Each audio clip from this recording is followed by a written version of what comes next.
अस्सलाम वालेकुम गाइस, कैसे हैं आप? ठीक ठाक हैं? अच्छा, मैंने आपको पिछली वीडियो में बताया था कि हम लोग बात करेंगे सबसे पहले कूलिंग सिस्टम के ऊपर। कूलिंग सिस्टम के ऊपर बात करने का मकसद ये है कि ज़्यादातर लोग जो है ना, उनको आजकल प्रॉब्लम होती है गर्मी के सीज़न में कि जगह जगह पे गाड़ियाँ ओवर हीट हो जाती हैं। ठीक है, ओवर हीट होने की वजह से उनका काफ़ी नुकसान होता है, जिसकी वजह से इंजन ओवर हीट होने की वजह से इंजन सीज़ हो जाता है, पिस्टन जैम हो जाते हैं और हेड के वाल्व जो हैं वो टेढ़े हो जाते हैं, इंजन के अंदर ऑयल और पानी मिक्स हो जाता है। तो ये सारी प्रॉब्लम का सामना उनको करना पड़ता है। ठीक है, तो इसीलिए मैंने ये मुनासिब समझा कि सबसे पहले हम जो है ना इस टॉपिक के ऊपर बात करेंगे और मैं आपको इसकी जो बेसिक चीज़ें हैं पहले उनके बारे में बताऊंगा, फिर हम आहिस्ता आहिस्ता उनको डिटेल डिस्कशन भी करते रहेंगे साथ साथ। ठीक है, लेकिन सबसे पहले मैं उसकी बेसिक चीज़ें आपको बताऊंगा ताकि आप इजीली उन चीज़ों को फॉलो करके तो एटलीस्ट आप नुकसान से बच जाएं। ठीक है, ये ऐसा नहीं है कि गर्मियों में ये प्रॉब्लम होती है, ये कभी भी हो जाती है, सर्दियों में भी। ठीक है, तो इस वीडियो को शुरू करने से पहले मेरी आपसे रिक्वेस्ट है कि आप चैनल को सब्सक्राइब कर लें, वीडियो को लाइक कर लें और अपने दोस्तों को भी शेयर करना है आपने। ठीक है, ताकि जो इन्फॉर्मेशन आपके पास आ रही है ताकि उन तक भी पहुंचे।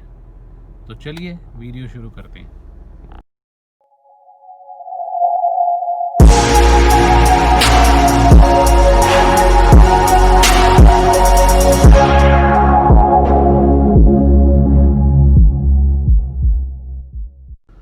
तो सबसे पहले हमें ये पता होना चाहिए कि कूलिंग सिस्टम एक्चुअली होता क्या है। गाड़ियों के अंदर जो कूलिंग सिस्टम है, ये इसका मतलब ये होता है क्योंकि जब हवा और पेट्रोल या डीजल जब कंबस्टन चैम्बर के अंदर जब फायर हो रहा होता है, क्योंकि जब पिस्टन और स्पार्क प्लग जो है जब स्पार्क बनाता है और जो पिस्टन के ऊपर जो पेट्रोल और हवा का जो मॉइस्चर होता है, जब वो वहाँ पे मिलता है तो वहाँ पे एक ब्लास्ट होता है। उस ब्लास्ट की वजह से जो टेम्परेचर और जो गर्मी वहाँ पे पैदा होती है, उसकी वजह से इंजन गर्म होता है। ठीक है, अब इंजन ज़्यादा गर्म हो जाएगा तो डेफिनेटली वो ब्लास्ट ही होता है ना। अब वो ब्लास्ट को आपने चारों तरफ से बंद किया हुआ है बोल्ट के साथ टाइट करके। ठीक है, उसने कहीं ना कहीं तो रिएक्शन करना है ना, तो वो रिएक्शन करेगा पिस्टन के ऊपर। पिस्टन के ऊपर जब रिएक्शन होता है तो फिर हरारत पैदा होती है, उसके अंदर काफ़ी टेम्परेचर बन जाता है। उसकी वजह से जो पार्ट्स उसके इर्द गिर्द जितने भी होते हैं वो गर्म होना शुरू हो जाते हैं। ठीक है, और गर्म होने की वजह से टेम्परेचर इतना बढ़ जाता है। अब डेफिनेटली जब लोहा या सिल्वर जब ये आप गर्म होते हैं तो डेफिनेटली गर्म हो गए ये फैलते हैं, लेकिन इनको बड़े एक ख़ास टेम्परेचर को बर्दाश्त करने के लिए बनाया जाता है, जो कि ओवर टेम्परेचर पे ही ज़्यादा फैलते हैं और नुकसान करते हैं। ठीक है, अब इसकी ज़रूरत, क्योंकि इसको इस सारे टेम्परेचर को ठंडा करने के लिए इस पूरे सिस्टम के अंदर पूरी लाइनें बनाई जाती हैं, जिन लाइनों के अंदर से उस पानी को गुजारा जाता है और उस पानी को, जो पानी उस इंजन को ठंडा करता है, उस सिस्टम को कहते हैं कूलिंग सिस्टम। ठीक हो गया। अब कूलिंग सिस्टम जो है ये दो तरह का है। इसमें एक है एयर कूल सिस्टम और एक है वाटर कूल सिस्टम। ठीक है, गाड़ियों के अंदर भी दो तरह का आता है। ठीक है, बाइक्स के अंदर भी दो तरह का आता है। अब सबसे पहले हम बात करेंगे एयर कूल इंजन्स की। आपने अक्सर बाइक्स को देखा, बाइक्स का आगे जो हेड होता है उसके अंदर आपने देखा है कि फिन्स बनी होती हैं, क्योंकि बाइक्स के अंदर तो रेडिएटर नहीं लगा होता, कोई पानी का सिस्टम नहीं बनाया होता। नॉर्मल जो बाइक्स हैं, मैं उनकी बात कर रहा हूँ। जो थोड़ी हैवी ड्यूटी बाइक्स हैं उनके अंदर रेडिएटर लगा होता है, उनको पानी दिया जाता है, पानी का एक सिस्टम उसके अंदर बनाया जाता है, क्योंकि वो बड़े इंजन होने की वजह से डेफिनेटली वो पावर ज़्यादा बनाते हैं और गर्म भी ज़्यादा होते हैं। फिर उनको ठंडा करने के लिए सिस्टम भी एक बनाना पड़ेगा। अच्छा, अब बाइक्स के अंदर आपने देखा कि हेड के अंदर ही सारा सिस्टम चल रहा होता है, उसको पिस्टन भी उधर ही होता है, हेड उसके ऊपर होता है और वो पूरा पोर्शन जो है ना गर्म होता है। ठीक है, अब नीचे वाला जो पोर्शन है उसके अंदर ऑयल चल रहा होता है, जिसमें क्लच प्लेट्स होती हैं, गेयर्स होते हैं, तो कहीं ना कहीं उन गाड़ियों को वो ऑयल ठंडा कर रहा होता है। ठीक है, उनके लिए कोई इतनी ज़्यादा मसला नहीं होता। मसला ऊपर वाले पोर्शन पे होता है जहाँ पे ब्लास्ट हो रहा होता है, ठीक है, पिस्टन और कंबस्शन चैम्बर के अंदर। अब उसके अंदर वो फिन्स बनाई जाती हैं, और फिन्स के अंदर आपको पता है कि अक्सर रबर की, प्लास्टिक की छोटी छोटी मतलब एक पॉइंट से लगाए जाते हैं ताकि हवा जो है ना, जब वो फिन्स के अंदर एंटर हो तो वो यहाँ बिखर ना जाए, ठीक है। अब वो जो इंजन है, वो सामने से जो हवा पड़ती है पिस्टन को, उसकी वजह से उसका टेम्परेचर डाउन होता है। तो गर्मियों में डेफिनेटली काफ़ी गर्मी होती है, और उसके बावजूद भी उसको वो उसी हवा से ही ठंडा हो जाता है।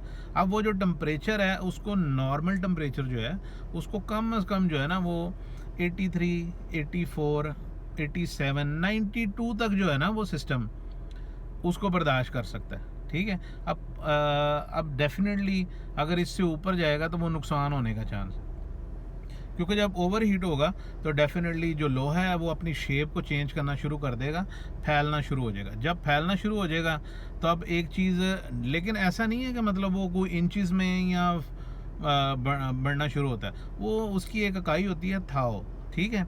बड़ी माइनर चीज़, माइनर टाइप से वो फैलना शुरू होता है। अक्सर आपने कभी देखा है कि जब हम ट्रेन की लाइनों से कभी आप गुजरे हों तो दो लाइनों के बीच में थोड़ा सा गैप छोड़ा जाता है। वो गैप इसलिए छोड़ा जाता है कि एक तो वो लगी होती है धूप के अंदर, फिर ऊपर से जब ट्रेन गुजरती है तो ट्रेन के जो व्हील्स हैं वो भी लोहे के होते हैं, ठीक है। वो जब ऊपर से गुजरती है तो वो लाइंस बड़ी हॉट हो जाती हैं, हॉट होने की वजह से वो फैलती हैं। अगर उनको आप आपस में जोड़ देंगे तो वो क्या करेगी कि फैलने के बाद ऐसे ऊपर को हो जाएगी, ठीक है, मतलब टूट जाएगी। तो इसीलिए उसके अंदर थोड़ा गैप रखा जाता है ताकि अगर ये फैल भी जाए तो इतना ना फैले कि ये आपस में मिल जाए, ठीक है। इसीलिए इंजन के अंदर भी जो है ना टेम्परेचर पैदा होता, ये जो लोहे की फैलने की मतलब एक क्वांटिटी होती है वो इतनी ज़्यादा नहीं होती, लेकिन उसको थोड़ी सी भी बढ़े तो वो नुकसानदेह है, क्योंकि हर चीज़ गेजेस के साथ उसको बड़ा डिफ़ाइन करके बनाया जाता है कि वहाँ पे थोड़ा सा भी रिस्क या कोई चांस नहीं होता कि जी इससे बढ़ेगा तो कोई बात नहीं, इतने की खैर है, इतने की खैर नहीं है। हर चीज़ बड़ी मैयर की होती है, ठीक है। तो इस तरह ये है एयर कूल सिस्टम, जहाँ से हवा के ज़रिए उसको ठंडा किया जाता है, उसमें पानी का अमल दखल नहीं है, ठीक है। लेकिन गाड़ियों में भी एयर कूल इंजन आते हैं। आपको पता है कि बड़े बड़े जो ट्रक हैं जो डेजर्ट में यूज़ होते हैं, डेजर्ट में आपको पता पानी की बड़ी प्रॉब्लम होती है। अब पानी अगर किसी गाड़ी का ख़त्म हो जाए तो वहाँ पे बार बार तो पानी नहीं ना लेके आ सके, इसलिए ज़्यादातर लोग जो कंस्ट्रक्शन का काम वहाँ पे चल रहा होता है तो वहाँ पे आपके लिए एयर कूल इंजन बनाए जाते हैं, और वो कंपनीज जो हैं वो एयर कूल इंजन ही मतलब परचेज़ करती हैं, और क्योंकि उनकी ड्राइव भी रमल के अंदर, रेत के अंदर बहुत ज़्यादा होती है, ठीक है, उसकी वजह से फिर ये सारा कुछ उनको इस तरह के इंजन यूज़ करने पड़ते हैं। उसमें वाल्वो कंपनी जो है उसके काफ़ी अच्छे इंजन हैं जो कि काफ़ी कामयाब हैं। फिर पोर्श के अंदर काफ़ी अच्छे इंजन हैं, क्योंकि पोर्श भी उसका इंजन पीछे होता है आपको पता है, लेकिन वो पूरा एयर कूल है, लेकिन उसको एयर देने के लिए भी काफ़ी अच्छे से डिज़ाइन करके रास्ते बनाए जाते हैं ताकि वो गर्म ना हो। ओके, अच्छा अब बात करते हैं जी वाटर कूल इंजन जो पानी से ठंडे होते हैं, ठीक है। अब पानी से ठंडा करने की वजह सिर्फ ये है कि पानी से जो ठंडा करते हैं वो सिस्टम भी काफ़ी सक्सेसफुल है गाड़ियों के अंदर। उसकी वजह से गाड़ियों की लाइफ में काफ़ी मतलब फ़र्क पड़ता है, क्योंकि सामने से डायरेक्टली हवा भी पड़ती है और बीच में पानी भी ऐड है, तो पानी जो है ना फिर इस पूरे सिस्टम को ठंडा करने के लिए काफ़ी हद तक जो है ना उनकी हेल्प करता है, ठीक है। अब पानी को इंजन के अंदर दाखिल करने के लिए ये एक पूरा मैकेनिज़्म, एक सिस्टम बनाया होता है, ठीक हो गया। अब पहले पानी को अंदर पहुँचाया जाता है, ठीक है, इंजन के अंदर, फिर उसको इंजन को एक मुनासिब टेम्परेचर पे लेके आने के लिए, मतलब कि 85 से लेके 92 डिग्री तक उसको लेके आने के लिए उसको रोका जाता है पानी को, ताकि पानी उतना गर्म हो जाए, ठीक है। उसके बाद फिर जो है वहाँ पे एक वाल्व फिक्स किया जाता है कि जैसे ही वो पानी का टेम्परेचर 87 के करीब होगा तो वो वाल्व ओपन हो जाएगा और जो गर्म पानी है वो सीधा रेडिएटर के अंदर चला जाएगा, वहाँ जाके फिर वो ठंडा होके फिर दोबारा वापस आ जाएगा, ठीक है। तो ये है एक्चुअली वाटर कूल सिस्टम। अच्छा, अब इस वाटर कूल सिस्टम के अंदर जो है ना काफ़ी चीज़ें इस्तेमाल होती हैं। इस चीज़ को आप ज़रा थोड़ा सा देखें, मैं आपको बताता हूँ। उसमें सबसे पहला जो पोर्शन है वो है रेडिएटर, ठीक है, जिसके अंदर फिन्स बनी होती हैं, नालियाँ बनी होती हैं, और उन नालियों के ऊपर जो है ना 2 टैंक लगे होते हैं। एक ऊपर टैंक लगता है, एक नीचे टैंक लगा होता है, ठीक है।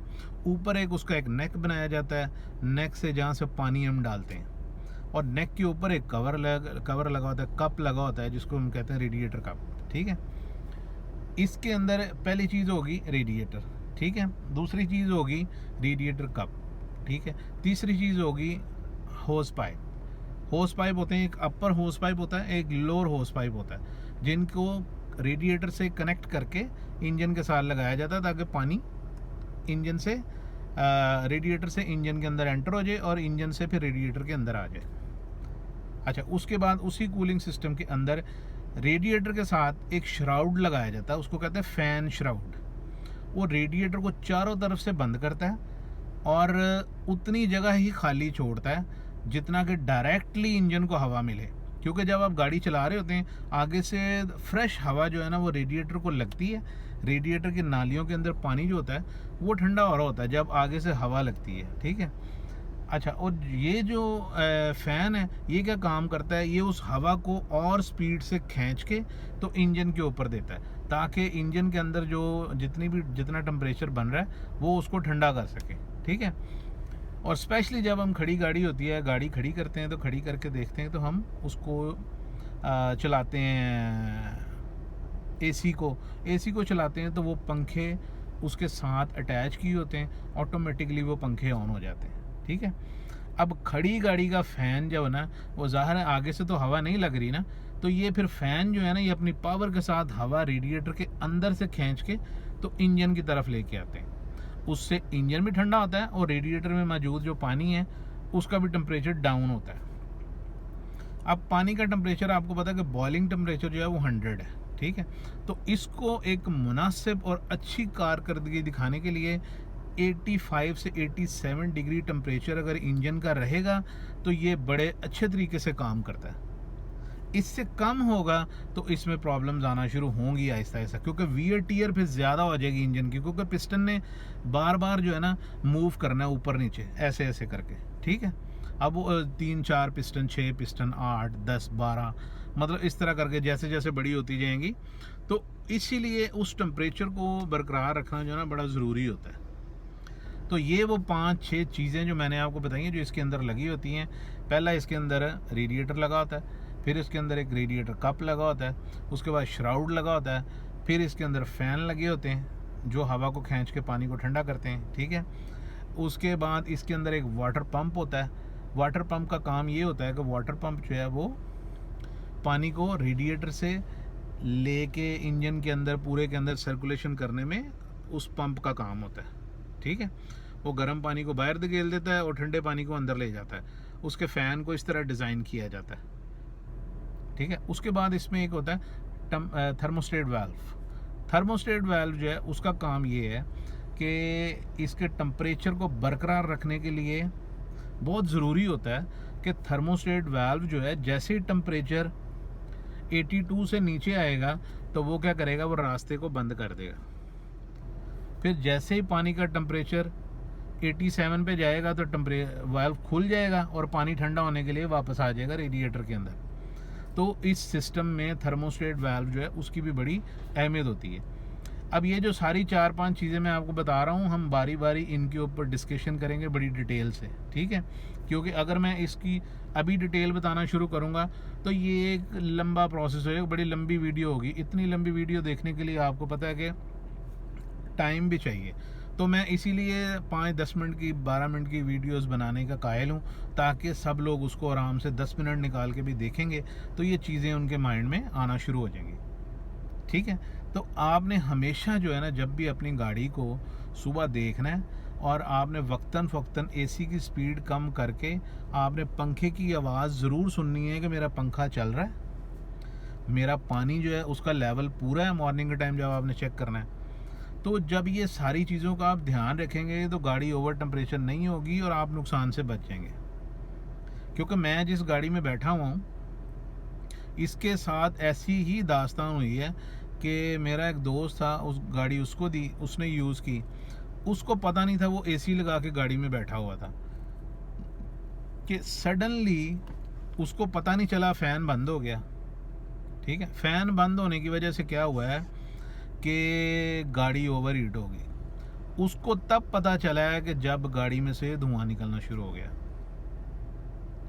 अगर गाड़ी चलते हुए पंखा बंद हो जाता तो फिर थोड़ी बहुत बचत हो जाती।